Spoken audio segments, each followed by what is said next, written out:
Paz do Senhor, povo de Deus, seja muito bem-vindo ao nosso primeiro podcast da Umadu de Ubiratã. Hoje estamos iniciando esse projeto, cremos que vai ser algo maravilhoso. Deus vai usar esse meio de transmissão para poder alcançar muitas e muitas vidas. Batemos papos que vão acrescentar no ministério, que vão dar muito valor à vida das pessoas e com o principal intuito, propagar o Evangelho de Cristo. E hoje estamos recebendo aqui nosso pastor Helder Gomes, que veio direto de São Paulo. Hoje ele está com a missão, nesse final de semana, de estar ministrando no nosso congresso da Umadu. E vamos aqui hoje bater um papo com ele. Nosso irmão Paulinho vai estar apresentando ele aqui. Pastor, seja muito bem-vindo desde já. Eu que agradeço a oportunidade de estar aqui com vocês, participando desse primeiro podcast. Deus seja louvado por essa grande bênção. É muito bom poder estar aqui batendo um papo com vocês. Amém, glória a Deus. O senhor falou que é pernambucano, é isso mesmo? Não, eu sou paraibano, Paraibano. da cidade de Campina Grande. Campina Grande. E como é que foi para chegar aqui a São Paulo, rapaz? Ah, rapaz, é uma longa história, hein? Na verdade, eu já vinha muito a São Paulo pregar a palavra de Deus, mas em dado tempo, aprove o Senhor me dar a oportunidade de estar residindo em São Paulo. Eu abracei essa oportunidade e aqui nós estamos em São Paulo já fazem 5 anos. Glória a Deus, glória a Deus. Pessoal, para você que está chegando agora, tá? Seja muito bem-vindo, prazer conhecer vocês. O nosso tema aqui de hoje e que vai prosseguir para os próximos podcasts é Hebreus capítulo 13, versículo 7. Se você já quiser abrir aí na sua Bíblia, aí na sua casa, fica à vontade, a gente vai meditar nesse texto. E se você está chegando agora, se é a primeira vez aqui, é o primeiro podcast, né, Wesley? Já se inscreve aí no canal, curte, compartilhe para você não perder os próximos podcasts, que eu tenho certeza que vai ser um meio aí para edificação muito forte aí na sua vida, tá bom? Antes da gente meditar nesse texto, pastor, eu gostaria que o senhor me falasse um pouquinho sobre a tua história, tá bom? A primeiro momento, como que foi o processo da sua vida antes do seu ministério, antes da descoberta do seu chamado? Como que o Senhor aceitou a Cristo? Como é que foi esse processo lá no começo, retornando lá no começo da sua vida, pastor? Bem, foi um processo não muito fácil, né? Um processo bem delicado. Na verdade, eu vinha de uma família não muito estruturada. Minha mãe se divorciou do meu pai, eu tinha 2 anos de idade. E a partir daquele instante, a minha mãe passou a ser pai e mãe, né? Então, fui criado pela minha mãe, juntamente com a minha avó. E com muita dificuldade, fui educado. Mas aos 10 anos de idade, a minha família teve o primeiro contato com o Evangelho através de uma enfermidade e também de uma parte emocional da vida da minha avó, que se tornou gravíssima, que foi quando ela passou por um quadro bem avançado de depressão. E aí nós ouvimos o Evangelho através de uma rádio, né? Através de uma rádio. E a minha avó sentiu o desejo de ir à igreja e passou a ir à igreja dando seus primeiros passos na fé. E como eu sempre fui muito apegado com ela na minha infância, então ela me levou para a igreja. E eu fui, na verdade, só como acompanhante dela, né? Acabei entregando minha vida para Jesus aos 10 anos de idade. E a partir daquele momento começou a minha vida com Deus. Desde a minha infância, desde os 10 anos, ali participando dos trabalhos infantis, já demonstrava uma certa aptidão para a questão ministerial, porque chegava na salinha das crianças, eu ia lá orar pelas crianças, orar para que Jesus batizasse com o Espírito Santo. Então foi assim que começou a nossa trajetória cristã.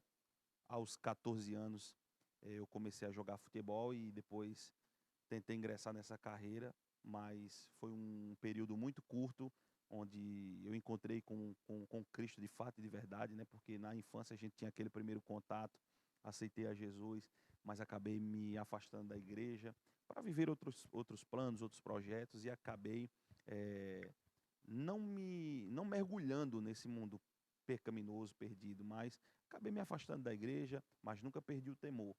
E aí, já na idade de 18 anos, eu me reconciliei com Jesus, e aí foi onde Jesus me tomou de fato e de verdade para essa questão ministerial. Maravilha. Como é que foi para o senhor? O senhor me falou que os seus pais se divorciaram aos 2 anos de idade, né? Como que foi para o senhor? Onde que o senhor encontrou um exemplo paterno ali? foi através de Deus, porque a gente sabe que Deus ele não é somente uma divindade, mas é considerado também o nosso Pai. Foi ali que o Senhor encontrou esse exemplo paterno? Foi em alguma outra pessoa? Quem que foi a sua referência durante essa caminhada aí? Na minha infância, eu não tive essa imagem da paternidade. Minha mãe se separou do meu pai com 2 anos de idade, quando eu tinha 2 anos de idade, na verdade. E a partir de então, o meu contato com o meu pai era muito pouco. Então, eu vim ter contato com meu pai já na fase da adolescência, né? Quando eu tentei me aproximar um pouco mais dele, inclusive nessa época minha mãe tentou se reconciliar com meu pai, não deu certo. Mas enfim, a partir daí eu tive um pouco de contato com ele. Não um contato tão forte, tão profundo, mas tive um pouco de contato à distância ali com o meu pai. Essa questão da figura paterna, eu justamente por isso não tive essa imagem de paternidade. Na verdade, a gente conhece muito pouco.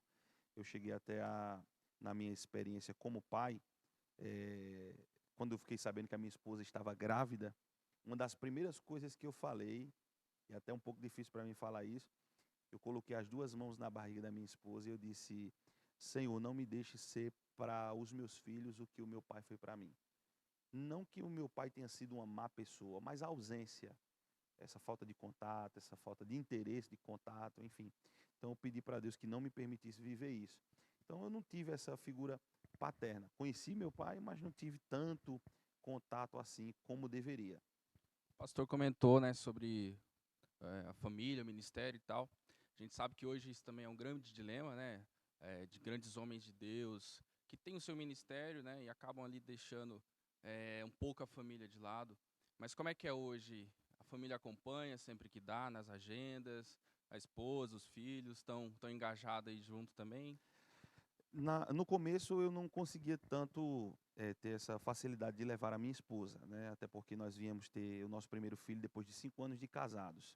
Nesses primeiros 5 anos eu conseguia levá-la em algumas agendas, outras não. Quando eram mais próximos, ali na região Nordeste, como eu morava no Nordeste, então eu conseguia levá-la. Quando eu vinha mais para São Paulo, Minas Gerais, Rio de Janeiro, eu já tinha dificuldade de trazê-la. Mas, assim, minha esposa, eu louvo a Deus pela vida da minha esposa, a irmã Isabela, com certeza vai assistir o podcast depois. Isabela assiste aí, curte, comenta, compartilha. A Isabela com certeza vai assistir, mas eu louvo a Deus pela minha esposa porque eu já era pregador antes de casar. Então, ela já me conheceu exercendo essa função. E ela só veio para somar.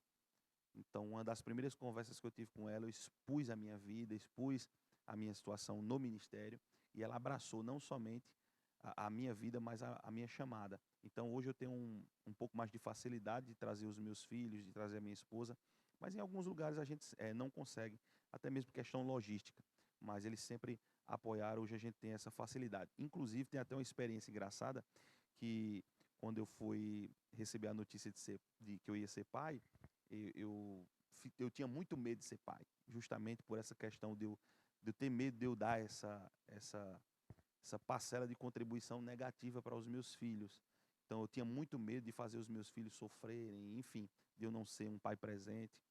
E uma das primeiras coisas que eu ouvi de Deus com relação à paternidade foi que Deus me daria filhos e me daria condição de ser pai dos meus filhos. Então isso para mim foi muito importante, saber que Deus iria me fortalecer ao ponto de eu ser presente na vida dos meus filhos. Pastor, ainda dentro desse ponto, só para a gente não fugir dele, Hebreus capítulo 13, versículo 1, e eu sei que foge um pouco do tema, mas ainda dentro do assunto diz, permaneça o amor fraternal. A gente sabe que tem muitas pessoas que nos assistem aqui hoje, jovens, que têm os pais divorciados, porque é um problema muito comum, principalmente nos dias atuais, e é o divórcio, né? Grande parte das famílias brasileiras aí sofreram esse dano do divórcio. E o que o Senhor tem para falar para esses jovens? Qual que é o aconselhamento que o Senhor dá para esses jovens se não tem justamente esse exemplo paterno ou materno? Como é que eles podem conseguir se manter na caminhada com Cristo, aonde eles conseguem arranjar uma referência de fato para conseguir caminhar, seguir os passos de Cristo aí? Essa questão do divórcio, ela provoca muitas marcas na vida de uma criança, na vida de um jovem que vê os seus pais se divorciarem. Quando meus pais se divorciaram, eu não tinha tanto conhecimento pela idade, mas com o passar do tempo a gente vai adquirindo conhecimento da situação, do que estava acontecendo. Mas Se nós olharmos para as Escrituras, nós vamos identificar em Deus essa imagem paterna, né? Às vezes a gente acaba procurando nos homens aquilo que a gente só vai encontrar em Deus. Esse eu acho que é um dos maiores desafios. É a gente encontrar em Deus o que a gente nunca vai encontrar nos homens. A gente fica buscando em pessoas aquilo que a gente só vai encontrar em Deus. Existem pais ausentes que me permitem, e são pensamentos, lógico, existem pais ausentes que me permitem ter a experiência paterna em Deus. E existem pais aparentemente presentes, não houve um divórcio, não houve, que também são ausentes. E a gente acaba também encontrando em Deus. Porque essa questão de afetuosidade não está ligado só ao fato de o pai continuar casado com a mãe ou o pai divorciar-se da mãe. Às vezes a gente acha que essa ausência é só pelo fato de haver um divórcio ou não. Tem pais que estão dentro de casa, mas são ausentes, né? Negligentes com relação à paternidade. Então, o conselho que eu dou, a orientação que eu dou é: busque em Deus aquilo que você não encontrou nas pessoas. Ele vai suprir todas as nossas necessidades, sejam físicas, espirituais, emocionais. E se a gente não se agarrar a isso, se apegar a isso, a gente vai viver uma vida frustrada. E a gente vai insistir em procurar em pessoas aquilo que a gente só vai encontrar em Deus. Tem até um texto que eu gosto de pregar sobre ele, quando Raquel chegou para Jacó e ela disse assim: me dá um filho, senão eu morro. Então, a ideia de Raquel é essa: se você não conseguir me dar um filho, eu prefiro viver, eu prefiro não viver, eu prefiro a morte. Só que Jacó vai dar uma resposta para ela interessante, diz assim: sou eu Deus. Ou seja, o teu problema está te levando a buscar em mim o que você só vai encontrar em Deus. Aí a Bíblia diz que ela deixou de procurar Jacó para pedir um filho e foi orar a Deus. Aí o texto diz assim: Deus lembrou-se de Raquel, abriu sua madre e lhe deu um filho. Ou seja, ela passou todo o tempo pedindo para Jacó aquilo que só Deus podia realizar, só Deus podia entregar. Se a gente não tiver cuidado, a gente vive essa vida de frustração porque fica procurando nas pessoas aquilo que só Deus pode nos entregar. Com certeza, pastor. O senhor tocou em algo bem, bem importante, né? E ainda dentro desse tema, para a gente passar para frente, né? Sobre família e ministério, né? A gente vê que os filhos são herança de Deus, né? A própria Bíblia nos relata isso. E como é que estão os filhos? Já estão seguindo os passos do pai? Ou não sei se vão cantar, vão pregar, o pastor incentiva, como é que é? A gente fica nessa curiosidade, né? Porque tem muito aquele ditado que filho de peixe, peixinho é. E a gente sabe que na igreja, no ministério, a gente vê muito assim: filho de pastor provavelmente vai ser um pastor, filha de pastor também provavelmente vai ser uma dirigente, circo de oração, algo assim. Mas Aquela às história, vezes, né? né, Aquela história do fruto não cai muito longe da árvore, isso, o né? fruto não cai longe da árvore, né? E aproveitando que a gente está batendo esse papo, como é que os filhos estão indo aí? Já estão pensando no que vão fazer no ministério, na igreja? A minha preocupação é que os meus filhos sejam crentes. Eu não me importo o que eles vão fazer para o reino. O meu desejo é que eles sejam salvos. Porque às vezes a gente liga muito essa imagem pastoral aos filhos. E você sabia que os filhos sofrem muito por isso? Porque o povo, vou usar essa expressão, a massa, a igreja, acaba olhando para os filhos e querendo encontrar nos filhos a imagem dos pais. E eu tenho que entender que nem todo filho de pastor vai ser pastor. Então eu prezo muito por isso, para que meus filhos sejam aquilo que Deus quer que eles sejam. Mais importante que isso é que eles sejam salvos. Se bem que na infância eles começam a ver e a força do exemplo conta muito. Eu costumo sempre dizer, tem uma máxima que diz assim: as palavras elas convencem, mas o exemplo arrasta. E eu acho que as palavras elas não são o suficientes em relação à força do exemplo. Então, às vezes o exemplo fala mais do que toda e qualquer instrução. Às vezes a gente quer dar um sermão no filho, mas o exemplo distorce o sermão que a gente dá. Então, o meu filho, vou falar pelo meu filho mais velho, o Lucas. O Lucas, no comecinho ali, já começando a entender essa questão de igreja, o Lucas já queria ir para a igreja de terno e gravata. Com 5 anos de idade, meu filho já tinha terno, já tinha gravata, porque ele bateu o pé e só queria ir de terno e gravata para a igreja. Então, quando ele se vestia, ele se colocava na minha frente, olhava para mim e dizia assim: eu estou parecido com o senhor? Era a primeira pergunta que ele me fazia. Né? Então ele sempre teve essa referência muito forte. Então ele sempre desenvolveu isso aí. Eu não sei se ele vai desejar pregar, mas eu acho que ele vai ter aptidão para cantar ou para música, porque nunca vi gostar de instrumento daquele jeito. bateria, violão. E se ele tivesse aqui, terminasse o culto, você não precisa procurar meu filho em lugar nenhum. Você pode ir direto na bateria que você vai achar tá ele. lá. Então, assim, ele sempre foi tendencioso a isso. No princípio, ele falava muito que ia pregar, queria ser pastor, enfim. Mas aí o tempo foi passando e ele foi recebendo essa aptidão para a música. Então, que eu nunca coloquei ele numa aula de bateria, mas ele já dá os primeiros Dá os passos de que sinais já ali, vai né? tocar alguma coisinha. Eu estava pastoreando a igreja e um dia estava na porta da igreja recebendo os irmãos e coloquei um obreiro para começar o culto e de repente o obreiro começou a cantar e eu escutei alguém tocando bateria. Eu disse, mas cadê o baterista que não chegou? Era o meu filho que já estava tocando. Então, assim, ele aprendeu só. Então, eu acho que ele vai ter essa aptidão aí para música. Mas é muito importante que os pais orientem o filho. É aquilo que eu falei hoje de manhã aqui da manhã missionária. Não é ensinar o caminho, né?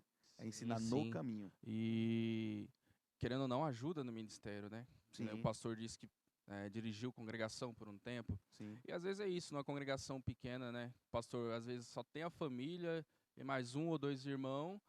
É a família que vai fazer o culto. É o pai que prega, o filho que Isso. toca, a mãe que ora, Eu lembrei né? até de uma experiência engraçada com meu filho.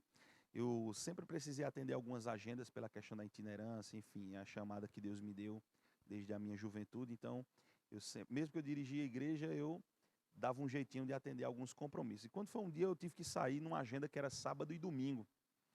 E eu sempre muito preocupado, às vezes viajava, ficava no telefone com a minha esposa, o pessoal foi e tal, como é que foi o culto? E quando foi um dia, minha esposa já estava em casa, eu liguei para casa e disse assim, e aí, como é que foi o culto? Ela fez, pergunta para o seu filho que ele vai dizer. Eu disse, meu Deus, ele já aprontou alguma coisa na igreja. Quando ele pegou o telefone falando com ele, chamada de vídeo, ele disse assim, papai, pode ficar tranquilo que eu tomei conta da igreja hoje. Que E benção. eu achei Bom. interessante isso, tomei conta da igreja hoje. E aí eu perguntei para minha esposa, por quê? Ela fez, vou te mandar uma foto. Ele simplesmente, no culto, chegou, foi lá para o púlpito da igreja, estava de terninho e gravata, sentou na cadeira que eu sento e ficou lá como se fosse o pastor da igreja. Então, Pastor, essa né? força do exemplo, ela conta muito, né? E só para a gente encerrar, é que eu achei muito bonito hoje na pregação que o senhor pregou para nós, quando citou que a sua esposa levou os seus filhos para o altar para dar de oferta a Deus, né? Sim. E a gente vê muitos relatos, né, na Bíblia, né, de pais que entregaram seus filhos. Ana, quando teve Samuel, entregou ao Senhor e o Senhor deu muito mais filhos a ela. Então a gente vê que hoje também fica um exemplo muito lindo, realmente, de que o melhor que nós temos, né, que um homem, que uma mulher, no seu casamento ali, na sua comunhão, pode entregar ao Senhor, é a maior herança que eles têm na terra, que é os filhos, né? Sim. É algo que me marcou bastante na pregação que o pastor citou hoje de manhã. Eu achei muito bonito e fica de exemplo, porque infelizmente a gente não vê isso muito no meio cristão, assim, vamos colocar assim, seja um tabu talvez ainda, porque muitas casas, muitos homens, muitas mulheres acabam não fazendo isso, né, entregando, realmente ofertando, né, os seus filhos para que sigam o caminho do evangelho, né? Eu achei isso muito, muito legal, muito Muitos bonito. até prendem, na verdade, né? Até prendem. Exatamente. Afastam, É, afastam. A pessoa já desde o começo da vida do filho já fala, não, esse daqui vai ser médico, esse daqui vai ser engenheiro, esse daqui vai fazer isso, vai fazer aquilo, vai fazer uma faculdade. Só que às vezes o plano de Deus na vida dele é totalmente diferente e chega no momento que tem um conflito Sim. entre o plano de Deus e o plano do pai, o plano da mãe. Acaba E impedindo a vontade, né, a de pessoa Deus. começa a ter que lidar com esse conflito. Pastor, voltando ali à sua história, o senhor falou que chegou um momento da sua vida ali que o senhor chegou a dar uma desviada, né? Chegou a dar uma esfriada ali na igreja, começou a jogar futebol, enfim, começou a mudar os seus caminhos. Como que foi esse processo de retorno para o senhor? Deus me permitiu passar por muitas experiências amargas, né? Frustrações, decepções. Eu costumo até sempre dizer que é impossível você viver uma vida plena longe de Deus. A gente acaba vivendo, adotando, aderindo a uma vida de frustrações. E parece que a gente não aprende, né? Até Deus tratar a gente de fato e de verdade. Então eu precisei ser tratado por Deus. Deus, na verdade, me deu uma experiência espiritual com Ele para que eu entendesse que a minha jornada não era o caminho que eu estava trilhando para mim. Né? Deus me permitiu viver muitas coisas, andar em alguns estados, tentar insistir em algumas coisas que não eram para mim, como foi o caso do futebol, e eu não me arrependo de ter passado por essa experiência, eu acredito que Deus me permitiu passar por isso. Na verdade, Deus queria me ensinar algumas coisas. Tem um amigo meu que ele diz o seguinte, ele diz, Deus está disposto a me ensinar da maneira que Ele quer, mas nem sempre eu desejo aprender da maneira que Ele quer me ensinar. Então, quando eu não quero aprender do jeito que Deus quer me ensinar, Deus me ensina do jeito que eu quero aprender. Então, foi mais ou menos isso que aconteceu comigo. Então, eu me afastei da igreja e numa experiência que Deus me deu em um dos lugares que eu estava prestes a ingressar em um clube, Deus me deu uma experiência com Ele, onde eu tive 3 sonhos consecutivos. Eu não sou José não, tá? Mas eu tive 3 sonhos consecutivos. No primeiro sonho eu sonhei ministrando a palavra de Deus para uma grande multidão. E era uma multidão, assim, incontável na minha frente, eu estava ministrando nesse sonho. Aí eu acordei, fui treinar meio desgostoso e tal. Aí no outro dia, na próxima noite, tive outro sonho. E agora eu sonhei os camaradas me mandando embora. E aí eu falei para um amigo meu, rapaz, eu sonhei que os caras me mandavam embora. Ele falou, não fala nem isso, não, nós chegamos aqui, não vamos embora não. E aí no terceiro sonho que eu tive, 3 dias seguidos, sonhei o mesmo sonho do primeiro dia, pregando para uma grande multidão. Então, eu me convenci de que aquilo não era para mim. Então, quando eu voltei para minha casa, a primeira coisa que eu fiz foi ir à igreja. E no primeiro culto que eu fui, eu me reconciliei. E naquele culto, Jesus me batizou com o Espírito Santo. Então, basicamente, a descoberta do seu chamado, que foi através desse sonho, talvez não claramente, né? Talvez, eu não sei, o senhor sabia se realmente isso ia acontecer, era um propósito, mas o primeiro contato com o seu chamado, que foi através desses sonhos, foi nesse processo de conversão novamente, né? Que o senhor demonstrou. E como que foi? A gente fala aqui, parece que foi muito rápido, talvez, né? O senhor me falou que o senhor se convenceu, né, de largar o futebol, retornar à igreja. Mas como que foi esse processo de convencimento a si próprio de largar o que o senhor tinha planejado, talvez durante a maior parte da sua vida ali até aquele momento, tinha sonhado, para retornar e cumprir com essa visão que o senhor teve? Na verdade, eu já tinha ciência de um propósito eterno para a minha vida. Isso na questão ministerial. Eu só não tinha aceitado isso ainda. Então, eu tive uma resistência, na verdade. Eu já tinha consciência, mas eu me posicionei com resistência. Então, porque uma das primeiras vezes na verdade, a primeira vez que eu vi Deus usar alguém com o dom de profecia foi para mim com 15 anos de idade. Quando o camarada foi extremamente usado por Deus e falou para mim que Deus faria de mim um pregador do evangelho. E eu não acreditei muito, eu disse, só é jogador, rapaz, negócio de pregar. Então, assim, eu sabia que Deus tinha um propósito na minha vida. É tanto que eu falei de uma experiência que eu tive ainda com 13 anos, quando eu estava ali insistindo ainda na presença de Deus, e estava firme, mas aí aos 14 anos eu me afastei da igreja. Com 12 para 13 anos de idade, eu já evangelizava pessoas. Então, eu não tinha acesso a púlpito, mas eu tinha acesso a gente. Porque a gente acha que o ministério, a pregação tem que começar no púlpito. E nem sempre começa no púlpito. Às vezes o púlpito da gente é a rua. Então, o meu púlpito era a rua, meu púlpito era a favela. Meu púlpito... Chegou uma hora que minha mãe teve que pedir para o pastor pedir para eu parar de evangelizar, porque ela tinha medo que eu entrava em lugar que ninguém tinha coragem. Então, esse foi o primeiro contato. Na verdade, eu criei uma resistência porque eu queria investir em outra coisa. E esse é o problema. É quando a gente quer tomar um curso para a nossa vida que não é o que Deus estabeleceu para nós. Então, a gente torna até a ter um coração resistente. Então, Deus teve que me quebrar nesse sentido para eu entender que aquela resistência não me levaria a lugar nenhum. E eu teria que agora aceitar aquilo que Deus haveria de me entregar. É tanto que no ano de 2015, Deus cumpriu o primeiro sonho que eu tive. Hoje, eu acredito que só no Facebook eu tenho isso, mas eu tenho uma foto do congresso que eu estava pregando e era a imagem que me vinha no sonho. Você tá brincando? Sério, diante de Deus. Eu tenho essa foto. Depois aí nos bastidores, se vocês quiserem, eu vou procurar essa foto. O pessoal do bastidores aí acha a foto depois. Não, mas eu vou procurar, eu tenho que falar para vocês qual é a foto, né?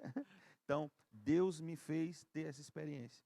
Então, assim, eu tive que aceitar essa vocação, eu tive que aceitar esse chamado. Não foi fácil, eu tive que abrir mão.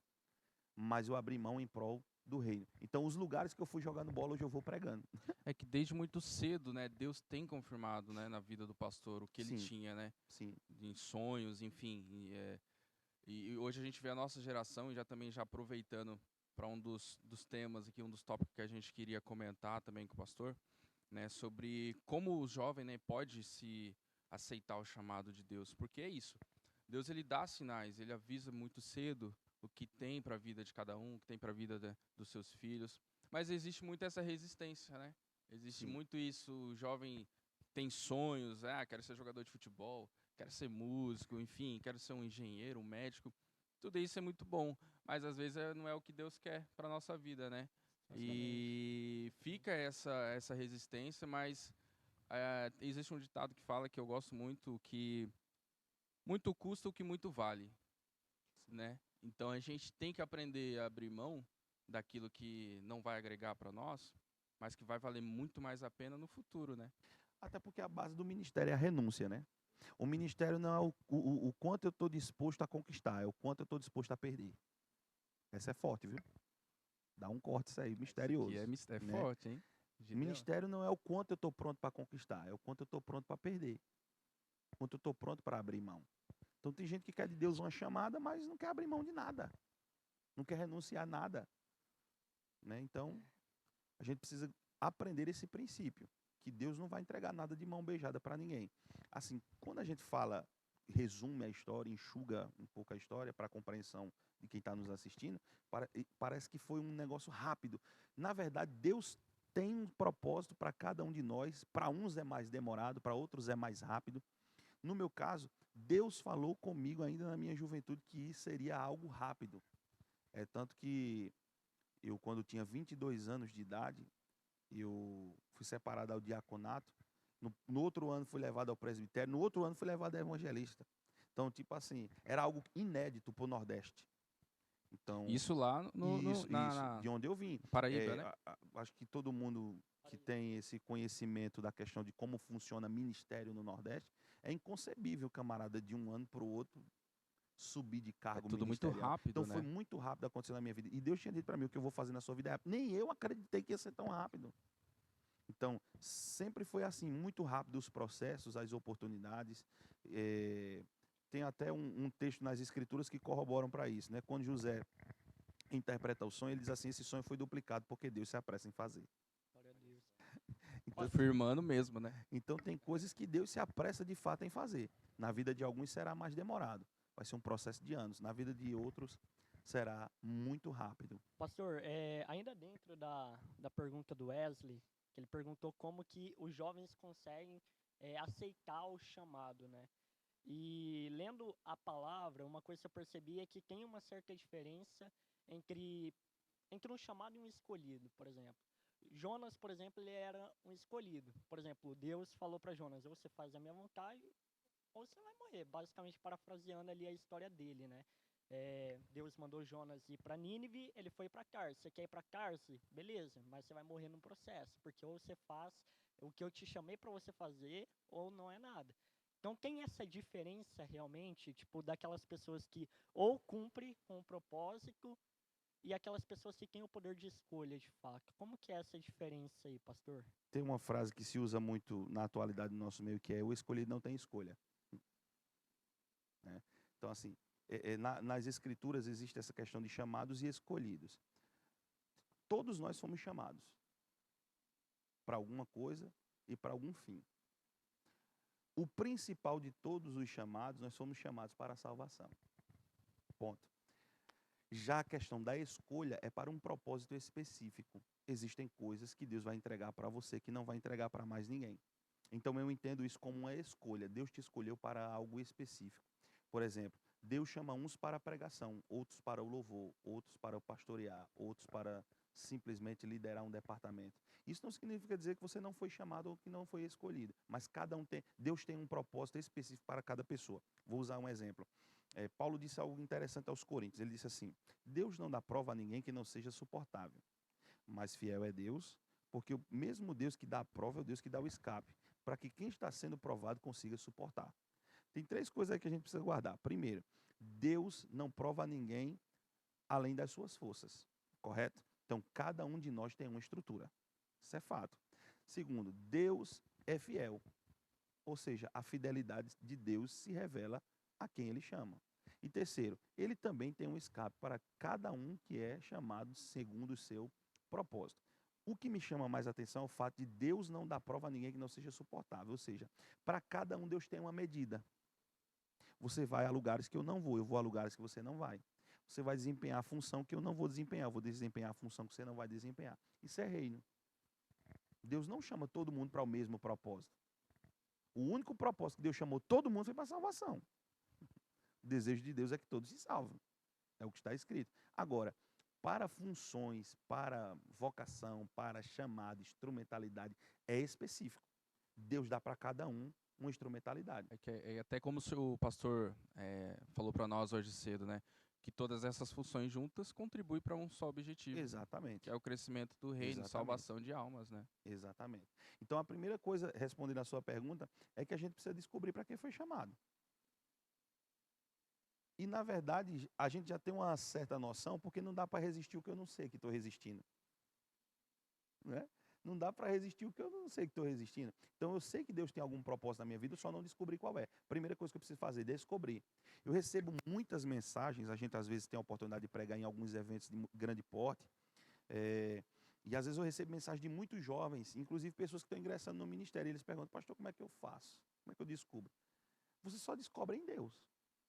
O maior interessado em te fazer sabedor do que ele te chamou para fazer é ele. Deus não chama ninguém aleatoriamente, ó, vai lá e vê o que é que dá. Não, Deus chama e te faz saber o que é que você foi chamado para fazer. E aí quando você descobre o seu chamado, você ingressa nele ou você resiste. Não tem jeito. E para as pessoas que resistem ao chamado, eu acredito que elas resistem por não entender a profundidade do que foram chamados para fazer. Quando você entende a profundidade do que você foi chamado para fazer, não tem como você resistir ao que Deus lhe entregou. Você acaba se envolvendo. Aí você não se envolve só com as mãos, você se envolve o corpo inteiro, a vida inteira. Não tem jeito. Eu até preguei uma vez e eu disse assim, quem se enrola com Jesus não desenrola nunca mais, irmão. Não tem jeito. Você acaba se envolvendo tanto que você cria esse vínculo tão forte que você não consegue mais se desligar do que está fazendo. Então hoje, eu vou tirar um exemplo por mim. Eu não consigo me ver longe do altar de Deus. Nasceu para isso, né? Não consigo. Maravilha. E, pastor, como é que foi a submissão a esse chamado? O senhor me falou que teve esses 3 sonhos, largou o futebol, retornou à casa de Deus. Só que ontem o senhor pregou muito no congresso sobre a dependência de fato. E hoje o senhor até deu relato aqui, né? Que o senhor largou seu trabalho e falou que se dedicaria totalmente ao evangelho, totalmente ao cumprimento do chamado. Como é que foi esse processo de submissão realmente ao que o senhor nasceu para fazer ali da parte ministerial? É desafiador. A palavra certa para isso é o desafio. Você precisa aceitar o desafio. E por que eu estou falando dessa palavra desafiador? Porque a primeira resistência que eu tive foi em relação à minha família. Na época eu ainda era solteiro, então alguns membros da minha família chegaram a dizer, você vai se esconder atrás do evangelho. E a minha intenção nunca foi essa. Eu só abracei o que Deus me chamou para fazer. Então, quando eu falei que a partir daquele dia eu viveria integralmente dedicado à obra de Deus, houveram inúmeras resistências, inclusive de pessoas da minha família. E eu precisei aprender a lidar com isso. Melhor do que você entender o que Deus lhe chamou para fazer, é você entender que você não será compreendido. A primeira coisa que você vai lidar é com a incompreensão das pessoas. Porque quem não foi chamado para o propósito que você foi chamado, não vai entender a sua chamada, de forma nenhuma. Você é o principal interessado em entender, em compreender. Então, eu tive essa resistência por parte da minha família. Ao ponto que hoje as pessoas que mais resistiram em relação a isso são as que mais me apoiam. Porque as pessoas, na verdade, precisam ver Deus na sua vida para poder elas entenderem o que Deus lhe chamou para fazer. E Deus não tem problema de fazer as pessoas enxergarem Deus na sua vida. Nem que Deus tenha que fazer na sua vida como fez com José. Nenhum texto das Escrituras, antes de José na casa de Potifar, alguém viu Deus na vida de José. Nenhum. Pelo menos na minha visão, na leitura que faço do texto. Você vai ver os irmãos que não aceitam os sonhos, o pai que considera, mas não fala nada. Você vai ver que ninguém o apoiou. Até ele chegar na casa de Potifar. E por que alguém começou a acreditar que ele tinha de fato alguma coisa de Deus? Porque na casa de Potifar houve uma mudança. A casa de Potifar começou a prosperar de uma forma sobrenatural. E por quê? Porque a Bíblia diz que Deus o abençoava por causa de José. Então a primeira coisa que Deus faz na vida de quem é chamado, para que as pessoas compreendam que você foi chamado, é mudar o ambiente que você está. Isso é evangelho também. As pessoas vão começar a ver que o ambiente mudou por sua A chegada. Exatamente. gente consegue observar muito isso na história de Davi, não é? Sim. Samuel indo ungir Davi, Davi nem estava entre a família dele. A gente pode compreender através ali da passagem que ele também não era compreendido, também não era respeitado no âmbito familiar dele. Só que só foi após a vitória contra Golias que Davi realmente começou a ter um certo reconhecimento ali de Deus na vida dele, não É porque até então as vitórias de Davi eram secretas, né? Contra o leão. Então você nunca vai viver em público aquilo que você não viveu no secreto. É que encaixa muito também, né? Desculpa cortar o pastor, mas aquele negócio de como descobrir o chamado, né? A gente vê que Davi estava no pasto quando foi chamado para ser consagrado a rei. Estava servindo, tá? Moisés também, quando foi chamado, mas eu sou pesado em fala e tal, mas Deus capacita, né? É quando você se doa, quando você está servindo, que você também consegue achar aquilo que Deus tem, né? Na verdade, a gente não encontra o chamado, ele que encontra a Ele gente, que né? encontra a gente, vem Porque atrás. tem uma diferença muito grande entre Saul e Davi. Davi nunca foi atrás da unção, Saul sim. Né? Saul vai atrás do profeta e lá ele é ungido. Davi não, o profeta vem à casa dele. Então, Eu vejo assim, permita interromper. Se eu pudesse dar um conselho para quem está procurando saber qual que é o seu chamado, é orar, é jejuar e se preparar. Vou me preparar para quê? Se prepara para receber o chamado. Sim. Davi, ele se preparou para receber o chamado. A sua chamada não pode anular a sua preparação, né? Então o problema de muita gente acha, se Deus me chamar, eu me preparo. Não, você tem que estar preparado, você tem que estar pronto. Mas Deus não chama os capacitados, Deus capacita os escolhidos. Isso é preguiça de quem não quer se preparar. Porque Deus chama quem está preparado. E preparado até para abrir mão de alguma coisa. Vou dar um exemplo aqui. Quando Eliseu foi ser chamado para ser profeta, o que é que Eliseu estava fazendo? Ele estava cuidando da 12ª junta de boi do seu pai. Estava arando a terra. Quando Elias chega para chamá-lo para ser o seu sucessor, Elias não diz assim, vem que tu vai ser meu sucessor, vem que tu vai ser profeta. A Bíblia diz que ele passa e lança a capa dele sobre Eliseu. Se você estudar o que é esse lançar a capa, isso dá o significado de alguém se apoderar de alguma coisa. Ou seja, ele está dizendo mais ou menos assim, Deus se apoderou de você. Então, Deus vai se apoderar de Eliseu, e o que é que a Bíblia vai informar? Que quando ele se apodera de Eliseu, Eliseu pede para se despedir dos seus pais, isso aqui é fantástico. O que é que Eliseu falou para os pais dele? Você já parou para pensar? Ele deixa eu ir despedir dos meus pais. O que é que ele falou para os pais dele? Pai, estou largando tua junta de boi que eu vou ser profeta. O que é que você acha que o pai ia dizer? Você é louco? Você é maluco? Você bateu a cabeça? Loucura, né? O que é que está acontecendo? Mas as primeiras pessoas que Deus faz aceitar o seu chamado é a sua família. E ele mostra dentro de casa também, né? Como fez com Davi, né? Quando ele vai e diz para os pais que vai ser profeta, ele volta, e essa aqui é forte, ele volta e ele mata os bois e queima as carroças.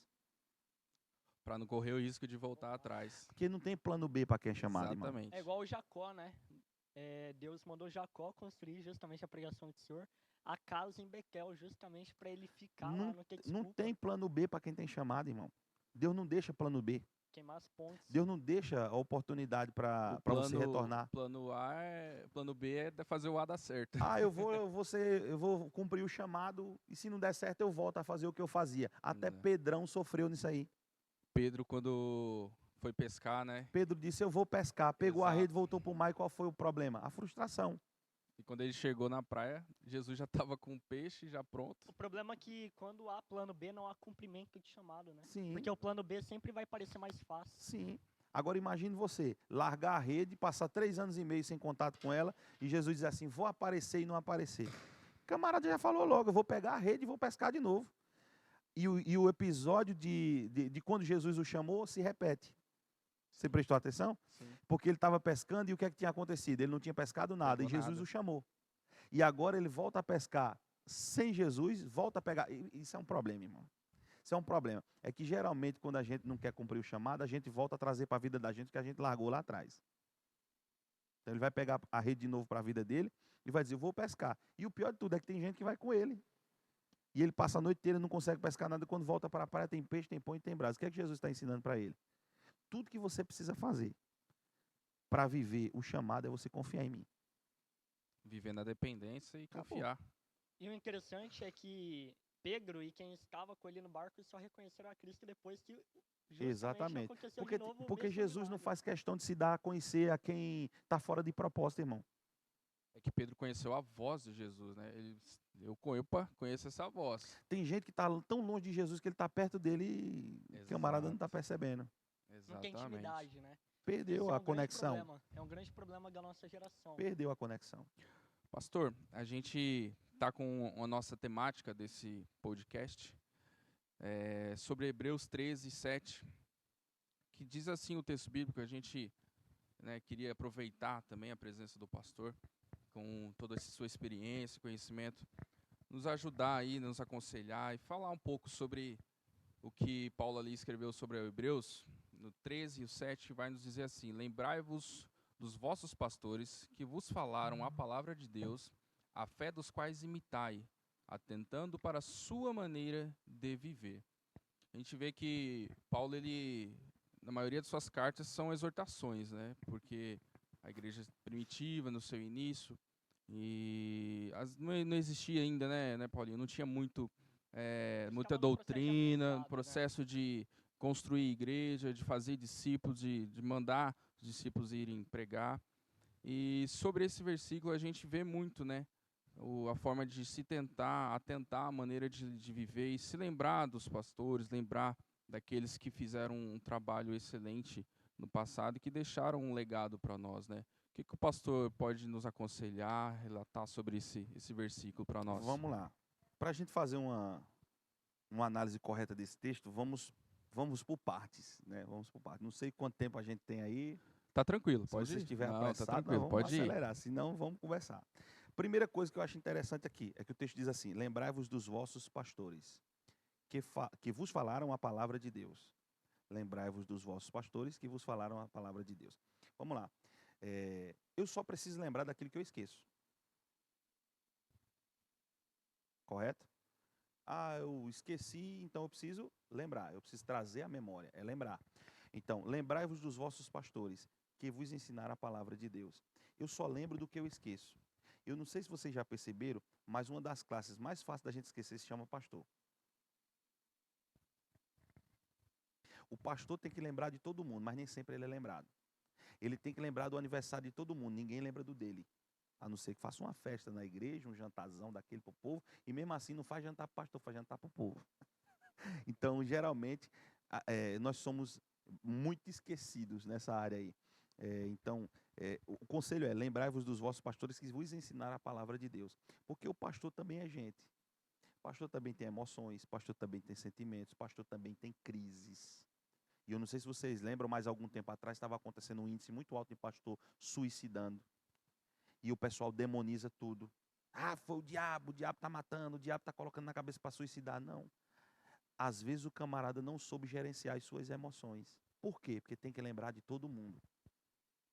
E eu vou até falar algo aqui para vocês que eu não falei em lugar nenhum, mas vou falar aqui agora, já aproveitando que é o primeiro podcast, então nós vamos inaugurar primeira logo tudo. mão Esse aí, é o ó. assunto. Inclusive, hein, ó, Exclusivo. Bota- dá o like põe aí, já exclusivo. compartilha. Bota a Põe plaquinha de exclusivo exclusivo aqui. que é nosso. Põe exclusivo. Eu nunca imaginei que eu iria dizer isso, mas eu vou dizer aqui agora para vocês. Eu cheguei a um passo de uma depressão. No ministério. Já no ministério. Pastoreando. Pastoreando. Por quê? A gente tem que lembrar de todo mundo, irmão. Todo dia a gente tem que perguntar se alguém está bem. Todo dia a gente tem que resolver um problema. E outro detalhe, 95% dos nossos problemas não são nossos.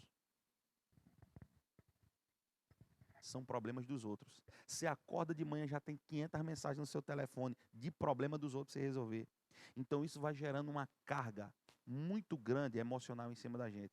E se a gente não tiver cuidado, a gente entra por esse caminho e às vezes é um caminho sem volta. E o que mais dói é que você tem que honrar todos e ser desonrado. Paulo disse um negócio interessante. Ainda que eu vos amando, não seja amado. Olha o que Paulo está dizendo. Eu amo vocês, faço de tudo para expressar o amor por vocês, mas eu não vivo essa reciprocidade. Então, quando a Bíblia orienta a nos lembrarmos dos nossos pastores que nos ensinaram, a Bíblia não está mandando a gente lembrar só da devoção que ele teve. Porque a coisa mais fácil do mundo é você lembrar, vou usar aqui o exemplo do pastor Deci. O pastor Deci está aqui há 7 anos. Vamos supor que amanhã seja transferido para algum lugar e vocês vão lembrar, o pastor Deci era uma benção. Maravilha, era muito tranquilo, oh, glória a Deus. Vai falar um monte do pastor. Só que lembrar-se dele na ausência, depois que foi embora, é uma coisa. Eu quero ver você lembrar quando você está perto. Ó, um texto interessante. Isso aqui me deu base para uma mensagem que eu preguei na Escola Bíblica de Obreiros, e eu vou, em nome de Jesus, escrever um livro sobre esse tema. Jesus disse assim: ainda hoje vocês se escandalizarão em mim. Quem disse foi Jesus. E alguém pergunta, mas por que, mestre? Eles, porque está escrito, ferirei o pastor, e as ovelhas se dispersarão. Olha só, o pastor será ferido, e o reflexo é aonde? Nas ovelhas. Nas ovelhas, elas se dispersarão. E a observação primária a ser feita é, por que Jesus está falando das feridas de um pastor? Porque geralmente o pastor cuida das feridas de quem? Das ovelhas. Quem é que cuida das feridas do pastor, irmão? Pois é. Tiago, no capítulo 3, ele fala, meus irmãos, muitos de vós não sejam mestres, sabendo que receberão irmãos mais duros juízo. Né? A gente tratou muito aqui, o senhor falou, já deu uma palavra sobre isso, sobre a importância do exemplo, né? E o pastor, mais do que tudo, ele precisa dar realmente esse exemplo, né? E se encaixa muito nisso que o senhor está falando. Lembrai-vos os vossos pastores que vos falaram a palavra de Deus, a fé dos quais imitais, correto? Então, nesse caso, a Bíblia está me recomendando a lembrar de quem, às vezes, é tão visto, mas é esquecido. Porque o fato de você ser visto não te faz lembrado. Tem gente que te vê, mas não lembra de você. E o pastor, às vezes, é esse exemplo de alguém esquecido. E Jesus disse assim, ferirei o pastor e as ovelhas se dispersarão. Ele está falando dele.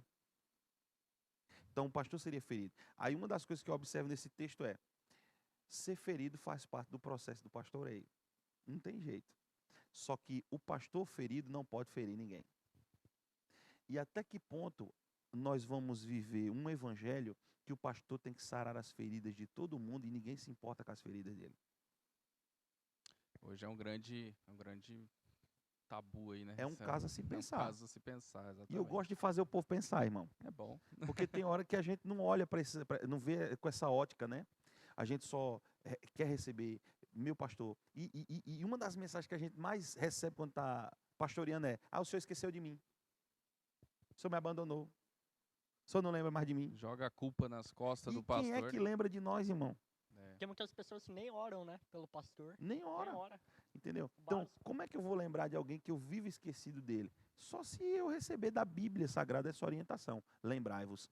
Aí a Bíblia dá outra recomendação. A fé dos quais imitai. Então, qual é a recomendação aqui? É viver intensamente a fé da forma com a qual eles estão vivendo. Você já percebeu que a nossa geração, ela diz ter fé, mas é uma fé teórica? Não é uma fé prática? Nós não temos uma fé prática. Na maioria das vezes a nossa fé é teórica. A gente está mais ou menos como o pai do lunático, né? Eu creio, mas me ajuda porque eu não creio não.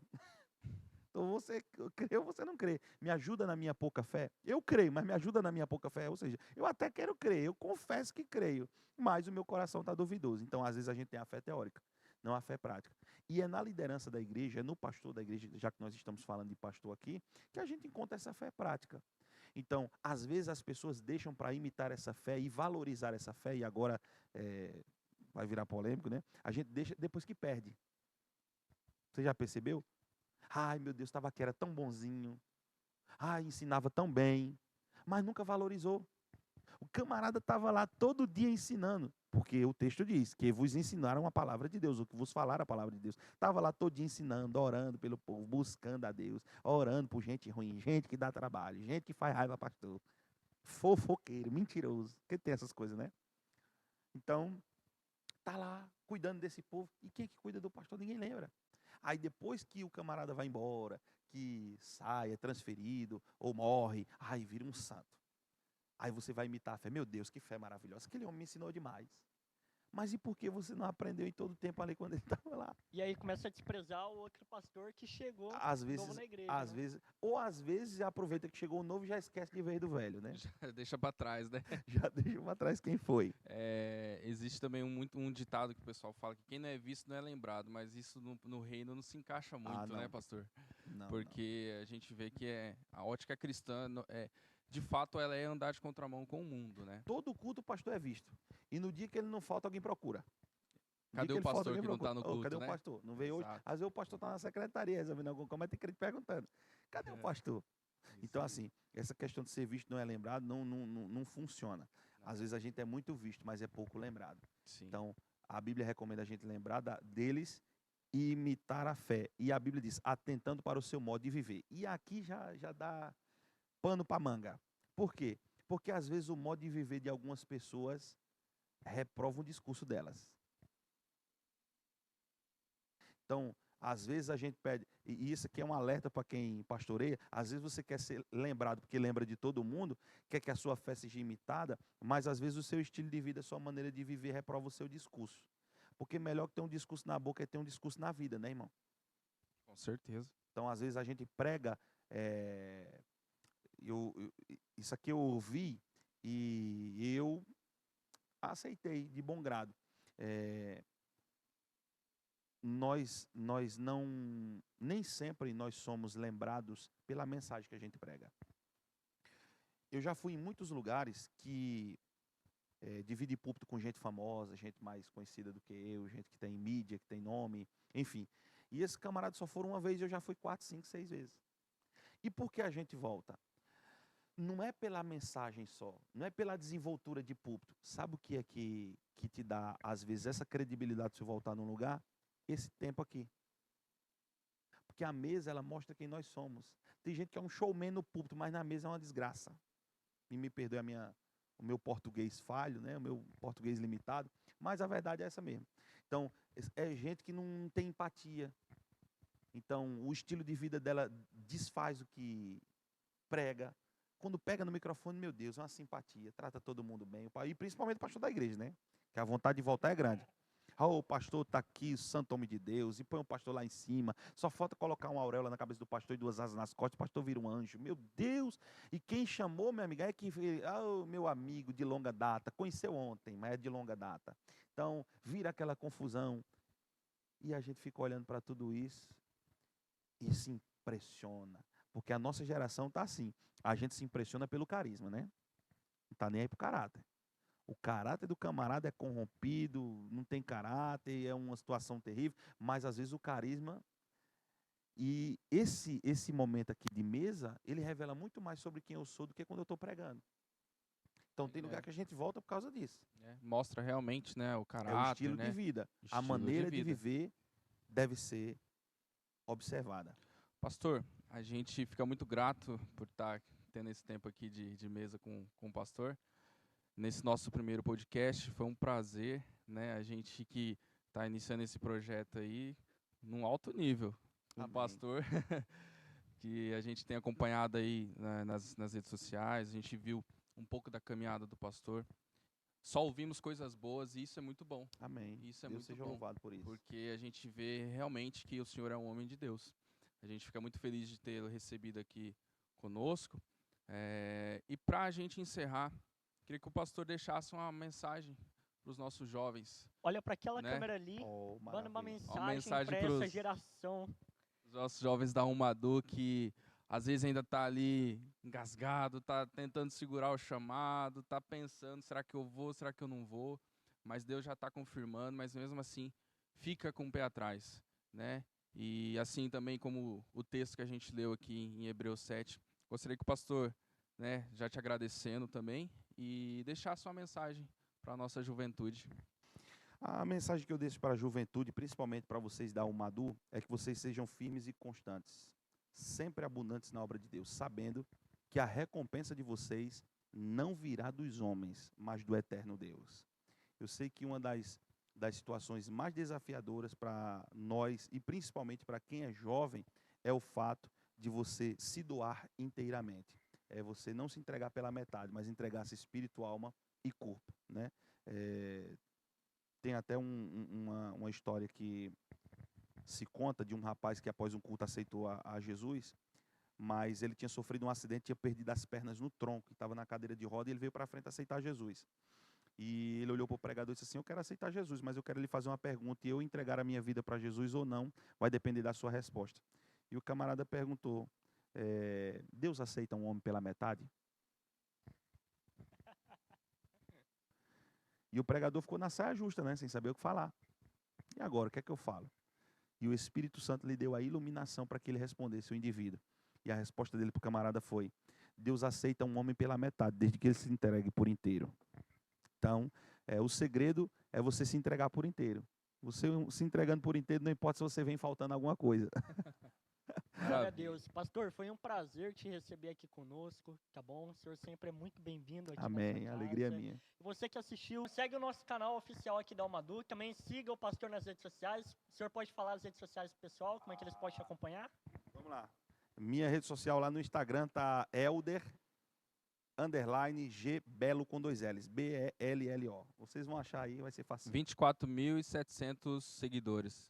Aqui em Meu Ubiratã Deus. vai para 30 agora. Oh, maravilha. Ô, glória.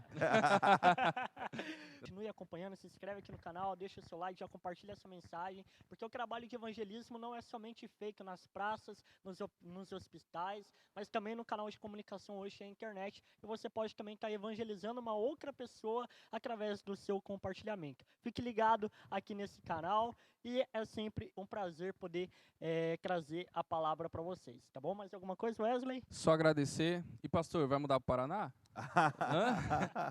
Seria bom, né? Tem um problema sério na minha casa. Onde eu chego, o pessoal me chama para ir embora. Então você arruma uma casa em cada lugar e tá tudo certo. Tem que virar igual Abraão, como eu preguei ontem, né? Virar nômade. Passa um tempo num lugar, um tempo no outro. Maravilha, pessoal. Deus abençoe, gente. Deus abençoe a todos. Continue ligado no nosso canal. Curta, compartilha. Mande para 200 pessoas aí que aparecer na sua timeline e vamos propagar o evangelho. Deus abençoe a todos. Até a próxima. Paz do Senhor. Amém.